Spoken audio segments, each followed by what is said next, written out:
તો જમવાનો સમય થઈ ગયો છે અને આપણે બધા જઈએ છીએ બ્લેક બ્યુટીમાં કુર્તી જોવા માટે. તો ધ્યાનમાં આવશે એટલે શું નગર પાસે આવી આવશે. મીનાક્ષી દીદી પૂંજન કરે છે.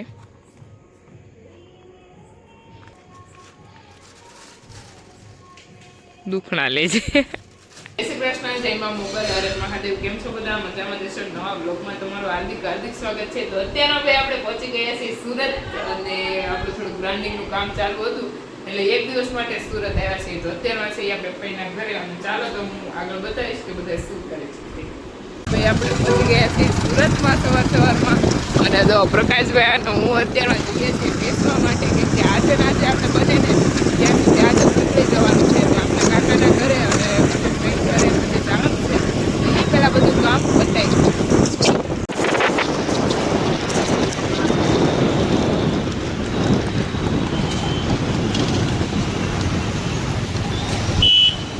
ચાલો આવી જાઓ જમવા માટે. મસ્ત રસોઈ બનાવી નાખી છે અને મહેમાન પણ જમવા બેસી ગયા છે.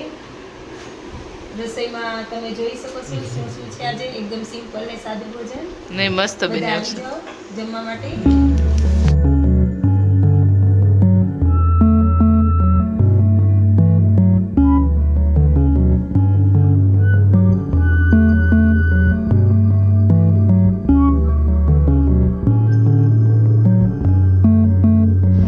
જમવાનો સમય થઈ ગયો છે અને આપણે બધા દીદીએ મસ્ત રસોઈ બનાવી નાખી છે અને ચાલો તો અત્યારમાં આપણે બધા મસ્ત જમી લઈએ.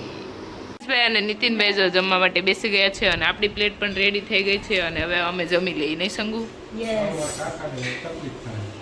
તો આપણે જો મસ્ત જમી લીધા છે અને જેમાં બાદ અને જઈએ છીએ બ્લેક બ્યુટીમાં કુર્તી જોવા માટે. તો ધ્યાનમાં આવશે એટલે શું નગર પાસે આવી આવશું. તો આવું બધું છે. જો સુરતનો ટ્રાફિક જુઓ તમે એક વખત.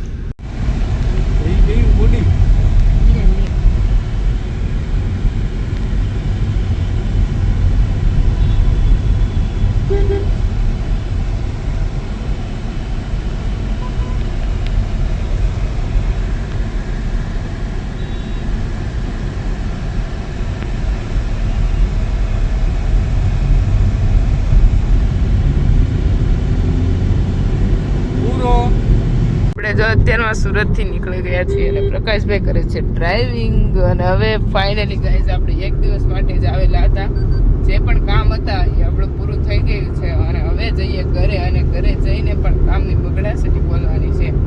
તો આપણે કાલે સવારે હું તમને બતાવ્યું કે આપણે શું કામ કરવાના છે. તો પહોંચી જાય નહીં ભાઈ? ઘરે પહોંચી જાવ ને?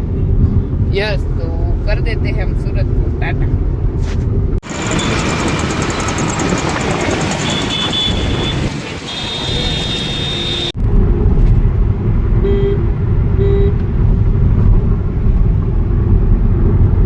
સાંજનો સમય થઈ ગયો છે અને આપણી ગાડી આવી રહી છે. ચલો ગાઈઝ, આજે તમને બિગ સરપ્રાઈઝ મળી રહી છે અને આવી રહી છે નવી ગાડી પ્રકાશભાઈ ની. અને પ્રકાશભાઈ ડ્રાઈવ કરી રહ્યા છે અને પહેલી વાર એની ગાડી આવી રહી છે અને ગેટ ની અંદર જોઈ શકો છો ગાઈઝ. ગૌ માતાની કૃપા અને વડીલોના આશીર્વાદ અને કુળદેવીની કૃપા.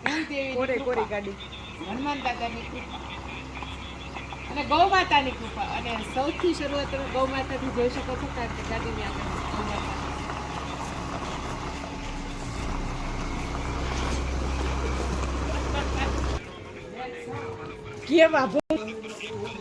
તો આપણી ગાડી ફાઇનલી આવી ગઈ છે અને જ્યાંથી ગાડી આવી છે ને આપણા ગાય માતાને પેલા બેસાડીને જ લાવ્યા. કારણ કે આપણી ગાય માતાની કૃપા થઈ ત્યારે જ આપણે ગાડી લઈ. મતલબ હવે તો હું હારે છું. મારા પપ્પા મતલબ ભાઈ લઈ શકે. એ તારી જ કહેવાય યાર. હું તું? હા પણ એ મારી જ છે પણ ગૌ માતાની કૃપાથી થઈ છે. એટલે પહેલા સૌથી પહેલા અહીંયા ગૌ માતા આવી ગયા છે ગાડીની શરૂઆતમાં અને હજી ગાડી જસ્ટ ઘરે આવી છે. મીનાક્ષી દીદી પૂંજન કરે છે.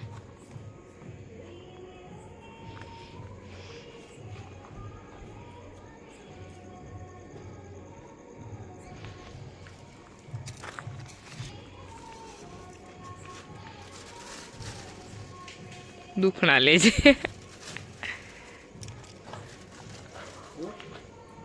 મોટા બેન જો ગાડીની અંદર પૂંજન કરે છે. ગૌ માતાની. ગૌ માતા આપણે ગૌ માતાનું નામ લઈને પહેલી વાર બેસી ગાડીમાં.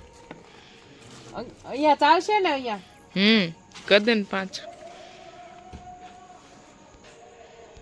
એ નોર્મલ મોઢું કરો.